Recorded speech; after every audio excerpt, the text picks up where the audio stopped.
जय हिंद दोस्तों। आज की वीडियो में हम लोग बात करेंगे आयत और वर्ग के बारे में। ठीक है, उसके सवाल क्या किस तरह आते हैं और किस तरह जो उसके सवाल को हम लोग सॉल्व करते हैं। तो फर्स्ट ऑफ ऑल हम लोग को जानना ये है कि आयत किसे कहते हैं, वर्ग किसे कहते हैं। देख सकते हैं कि यहाँ पे मैं एक तस्वीर ड्रॉ कर रहा हूँ। ठीक है, तो ये फिगर जो दिख रहा है आपको, ये आयत कहते हैं। इसको क्या कहते हैं? आयत कहते हैं, आयत। और ये जो फिगर बना रहा हूँ मैं,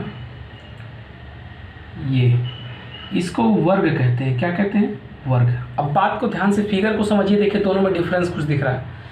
आयत के क्या होते हैं? आमने और सामने की भुजा बराबर होती है, आमने और सामने की भुजा बराबर होती है। लेकिन जो स्क्वायर होता है उसके चारों भुजा एक जैसे होते हैं, एक होते हैं। ठीक है, ये आयत है। आयत की आमने सामने की भुजा बराबर होती है और वर्ग के जो है चारों भुजा बराबर होती है। ठीक है, इसके भी प्रत्येक कोण 90 अंश के होते हैं, इसके भी और इसके भी प्रत्येक कोण 90 अंश के होते हैं।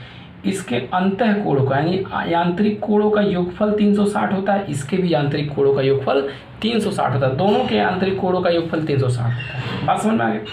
तो आयत के आमने सामने की भुजा बराबर होती है और इसके चारों भुजा बराबर होती है। फर्स्ट। सेकंड चीज़ की इसके भी अंतः कोणों का योगफल 360 होता है और इसके भी अंतः कोणों का 360 होता है। बट आयत कैसे डिफाइन करेंगे? और देखिए, आयत के आमने सामने की भुजा बराबर होगी और वर्ग के चारों भुजा बराबर होंगी। ये आपका मेन डेफिनेशन है। ओके, अब आयत का ये साइड की जो होती है ये सब भुजाएं हैं। आयत में कितनी भुजा होती हैं? 4। वर्ग में कितनी भुजा होती हैं? 4। ठीक है, अगर इस कोने से इस कोने को मिला दिया जाता है, इस कोने को इस कोने से मिला दिया जाता है, इस कोने को इस कोने से मिला दिया जाता है, तो यह जो रेखा बनती है इसी को कहते हैं बीकड़। क्या बोलते हैं? बीकड़। क्या बोलते हैं? बीकड़। इसका भी यही क्या हो जाएगा? बीकड़। समझ में आ रहा सबको? तो बीकड़ ही हो गया। अब बात आती है कि सर इसका सवाल कैसे लगता है। ध्यान से चीज़ों को सीखिए, बहुत ही आसान था इसके सवाल को लगाने के लिए। एक आता है इसका सवाल परिधि करके। परिधि मतलब कहता है कि आयत की परिधि क्या होगी, वर्ग की परिधि क्या होगी। तो बात को समझो, परिधि माने होता है किनारे किनारे के योग। ठीक है, अगर मान लो कि यह मेरा फिगर है आयत और यह मान लो कि 5 हो और यह आपका 2 हो, 5 सेंटीमीटर 2 सेंटीमीटर हो, तो जब आमने सामने की भुजा बराबर होती है तो ये जब 5 है तो ये भी क्या आ जाएगा? 5 आ जाएगा। और ये वाली भुजा क्या आ जाएगी? ये भी 5 आ जाएगी। अब परिधि निकालना है तो सब किनारे किनारे जोड़ लो। 5 में 2 जोड़ेंगे, 5 2 7, ये दोनों जुड़ गया। अब ये भी जोड़ लेते हैं, 5 2 7 और 7 5 12। अब 12 में 5 जोड़ेंगे, 12 5 17, जो भी होगा। ठीक है, 12 14, यहाँ पे ये 2 रहेगा, सॉरी ये 2 रहेगा, तो 5 यहाँ 5 5 10 10 2 12 2 14, यानी टोटल परिधि कितना आएगा? 14 आएगा। देखिए कैसे 14 आता है। सारे किनारे का हमने जोड़ लिया, 14 आ गया। अब इसका फार्मूला ये बनता है, कहता है कि ये जोड़ लो और ये जोड़ लो और दोनों को जोड़कर दोगुना कर दो, टोटल जुड़ा जाएगा। समझ में आ रहा है कि नहीं? जैसे आप मान लो इधर जाओ फिर इधर जाओ फिर इधर जाओ, फिर टाइम लगेगा। एक काम करो, इसको और इसको जोड़ लो और दोनों को जोड़ करके दोगुना कर दो, क्योंकि जितना इधर है उतना इधर भी है। ठीक है, तो दोनों को दोगुना कर दो। तो इसका जो फार्मूला बनता है वो कहता है 2 में गुणा कर दो लंबाई और चौड़ाई को जोड़ करके। तो लंबाई धन चौड़ाई को जोड़ करके 2 से गुणा कर दो, आ जाएगा इसकी परिधि। और यही काम आपको यहाँ करना होता है। अब देखो यहाँ पे समझो, इसकी परिधि को समझो। इसकी परिधि क्या होती है? चूंकि इसके चारों भुजा बराबर हैं, अगर एक भुजा में 4 का गुणा कर देंगे तो चारों भुजा जोड़ लेंगे हम। जो वर्ग की परिधि होती है, जो वर्ग की परिधि होती है वो 4 गुणे भुजा कोई भी एक हो, तो भुजा आद में भुजा होता है तो भुजा को हम लोग ए से दिखाते हैं। तो 4 गुणे ए बराबर 4a। समझ में आई थिंक आ गया होगा, क्योंकि इसकी चारों भुजा बराबर है तो भाई एक भुजा में अगर 4 का गुणा कर देंगे चारों भुजा जोड़ लेंगे हम। तो परिधि दोनों का समझ में आ गया होगा, बहुत ही आसान है। अब चलो बात करते हैं इसके क्षेत्रफल की। किसकी बात करेंगे? क्षेत्रफल की। देखो क्षेत्रफल कैसे निकालते हैं। क्षेत्रफल का मतलब होता है ये जो आयत है कितना स्पेस घेरा है। ठीक है, ये जो वर्ग है कितना स्पेस घेरा है। तो क्षेत्रफल के लिए सीधा सीधा फार्मूला होता है कि अगर लंबाई का गुणा चौड़ाई में कर दो, लंबाई का गुणा चौड़ाई में कर दो तो वो निकल जाता है क्षेत्रफल। लंबाई गुणे चौड़ाई। और लंबाई और चौड़ाई का जब गुणा कर देंगे तो क्या निकल जाएगा, इसका क्षेत्रफल। तो आयत के क्षेत्रफल में लंबाई और चौड़ाई का गुणा कर दो तो क्या निकल जाता है, आयत का क्षेत्रफल। यही चीज देखेंगे आप यहाँ के क्षेत्रफल में। अब इसका जो क्षेत्रफल है, अब देख सकते हो कि लंबाई और चौड़ाई का गुणा किया तो इसका क्षेत्रफल निकल गया। और जब इसका लंबाई और चौड़ाई दोनों समान है तो क्यों नहीं भुजा में 2 का गुणा कर दे। समझ में आ रहा कि नहीं। इसकी लंबाई चौड़ाई जब समान तो इसकी लंबाई गुणा चौड़ाई करोगे तो जब ईओ ए है और आपस में इसका गुणा करोगे तो ए स्क्वायर हो जाएगा, होगा कि नहीं। तो इसका सीधे सीधे फार्मूला बन जाता है ए स्क्वायर।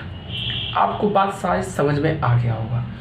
तो आयत का क्षेत्रफल, आयत की परिधि 2 गुणे लंबाई धन चौड़ाई, वर्ग की परिधि 4 गुणे ए या 4a, क्षेत्रफल लंबाई गुणे चौड़ाई और इसका क्षेत्रफल ए स्क्वायर। आई होप आपको समझ में आ गया। अब चलो ध्यान से यहाँ समझो बात को। अगर हमें विकर्ण ज्ञात करना होता है, अगर मान लो कि मैंने इस फिगर को ऐसे मिटा दिया, इतना गायब कर दिया, यानी कि मेरा एक नया फिगर, मान लो मैं विकर्ण को निकालना है। क्या निकालना है, ये विकर्ण निकालना है। तो विकर्ण को निकालने के लिए मान लो मैंने इसको इसी में से काट दिया तो एक नया तस्वीर बनेगा, ऐसे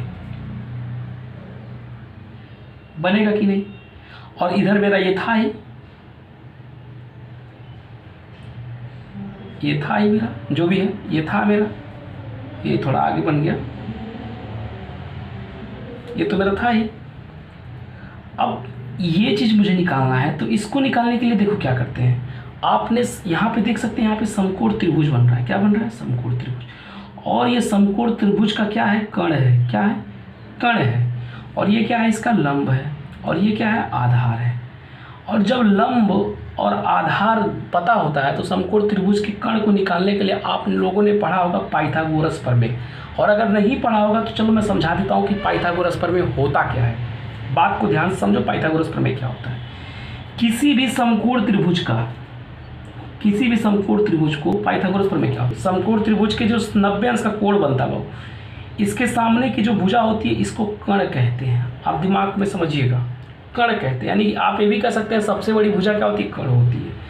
और ये जो डंडे की तरह सीधा खड़ा हुआ है, ये जमीन है, धरती है, जिसको आधार कहेंगे, वेश कहेंगे। ये आधार है। और ये क्या है, आपका कर्ण है, कर्ण है। अब पाइथागोरस एक प्रमेय होता है। पाइथागोरस प्रमेय के हिसाब से पाइथागोरस ने बताया था, एक वैज्ञानिक थे, उन्होंने ये बताया था कि एक फार्मूला उन्होंने बताया था, कहा था कि कर्ण का जो स्क्वायर होता है वो लंब के स्क्वायर धन आधार के स्क्वायर के बराबर होता है। ये पाइथागोरस महाराज ने एक सूत्र दिया था। समझ में आ रहा है। अब यही चीज़ हमको यहाँ ज्ञात करना है कर्ण को। तो इसको और सॉल्व अगर करना चाहेंगे तो कर्ण इक्वल टू लिख सकते हैं अंडर रूट, ये स्क्वायर उधर जाएगा तो अंडर रूट बन जाएगा, लंब का स्क्वायर धन आधार का स्क्वायर। आई होप आपको समझ में। इसी प्रकार देख सकते हैं। अब यही निकालना है हमको। अब हमको जो है मेरा ये 2 पता है लंब और मेरा आधार 5 है। अब विकर्ण बनाना है, विकर्ण का फार्मूला बनाना है।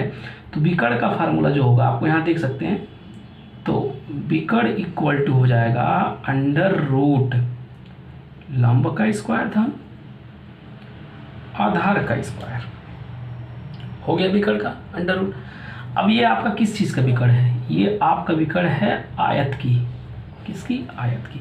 तो आपको वर्ग का विकर्ण अगर निकालना रहे तो देखो वर्ग के विकर्ण को कैसे करेंगे। तो वर्ग के विकर्ण के लिए देखिए क्या करेंगे, ये लंब स्क्वायर यानी कि ए का स्क्वायर, ए भी लंब इसका ए है, इस ए भी ए है, तो करेंगे अंडर रूट ए का स्क्वायर धन ए का स्क्वायर, क्योंकि दोनों लंब आधार मेरा ए है, बराबर दोनों जोड़ लीजिए अंडर रूट 2a स्क्वायर। हो सकता है कि नहीं। आई होप आपको ये विकर्ण भी समझ में आ गया होगा। तो ये आयत के जो है वर्ग के जो 3 फार्मूला होते हैं, परिधि, क्षेत्रफल, विकर्ण, मैं उसको आपको बहुत ही अच्छे तरीके से गहराई से डीप में आकर के सारी बातों को समझा दिया है कि कैसे ये फार्मूला बना है। तो ये लगभग एक ही समान होते हैं, कोई ज़्यादा बड़ा प्रॉब्लम नहीं है इसको, बस इनकी चारों भुजाएं बराबर होती हैं, इसलिए इसका फार्मूला थोड़ा अलग तरीके से, अलग रूप में, और इसके फार्मूला को अलग रूप में लिखा जाता है। बशर्ते आदमी एक है, उसके रूप अलग अलग हैं। समझ में आ गया। अब इस पर कुछ सवाल